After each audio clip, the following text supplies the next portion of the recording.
I want to thank the panelists and the chair and the ranking member for this important discussion, such as it is. Speaking of California, I'm reminded of a quote by a colleague of mine in the state Senate when we were going around the state 15 years ago, looking at intersession summer learning loss in the state. So it's been happening for a while. And he represented a district in Los Angeles, disadvantaged district. He used to say, he said this at one of the meetings down there, if you do what you've always done, you'll get what you always got. And that in the context of a social model in the last 2 generations that's changed dramatically. We don't live in a world of Ward Cleaver anymore, fathers knows best. And certainly in the state I have represented, that dynamic is very strong, particularly in disadvantaged communities, but everywhere. You don't have single parent, or you have a lot of single parent households. You've got a lot of 2-income households, and it is has a disproportionate effect depending on where you are in the economic scale. So what do we do to fix it? And in this instance, we followed what the science told us, what the professionals at CDC told us, to protect kids and their families. So in that context, and what we're talking about priorities right now, and I'm trying to get the wisdom of Solomon in here, Ms. Ray.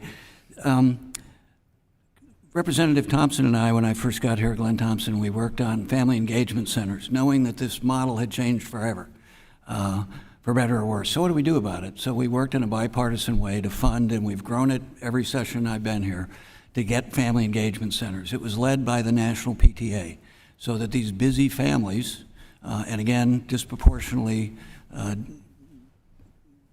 communities of color and poor communities had a bigger problem, but it's everywhere. So in the appropriations that we're dealing with now, we're going to zero out the funds we've given to family engagement centers.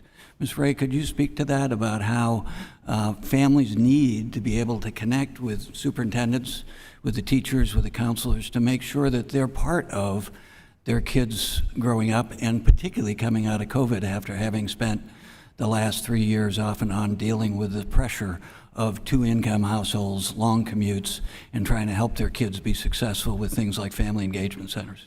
Yes, sir, and I want to thank you in particular for your long history of working on behalf of children with disabilities who are missing from too many of these conversations. Without family engagement centers, districts like mine, where we have a majority minority student population, where most of our children qualify for free and reduced lunch, parents cannot navigate the complex opportunities that are available, and they may not even know they exist. Laws that Congress passed generations ago to recognize that disrupted learning is happening are very hard for parents to take advantage of. They're hard to implement. They're complicated because they require individualized education plans. And children that need other resources, even children without disabilities that need to access programming to make sure they are advantaged, are not going to get those services if we take funding away for those community engagement centers. I think it's one of the most important things that the members of this subcommittee could do to enhance what's going to come out of the coming budget process, is to advocate for that funding to stay in the budget and to increase.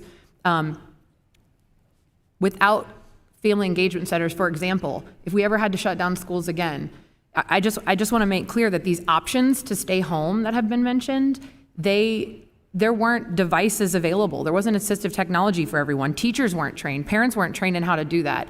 Those parent engagement centers were a point where parents could go to find out what those resources were going to be. We cannot take them away now. And on disabilities, Governor Pat Brown years ago was faced with a growing disability community, and there was pressure to institutionalize kids. So we changed, and it was a Republican legislator in the state assembly then said, no, we're going to put them in the community and give them the resources that led to IDEA. So now we're going to flatline that budget in the current appropriations. Speak to your life experience about how difficult that will be for, again, one of the most disadvantaged communities, the disabled, particularly disabled kids and their parents. To cut that funding means you don't believe that children like mine can learn. If you cut that funding and you tell my child he can't learn, first of all, you're wrong. Second of all, you should not be in Congress. Well, in the financial model, I mean, we can institutionalize people and continue to institutionalize people, which is a horrible moral decision, but financially, it's also horrible. For those who care more about the budget than disabled people, sure. Pick from a buffet of reasons, but please just do the right thing. Thank you. I yield back. Thank you very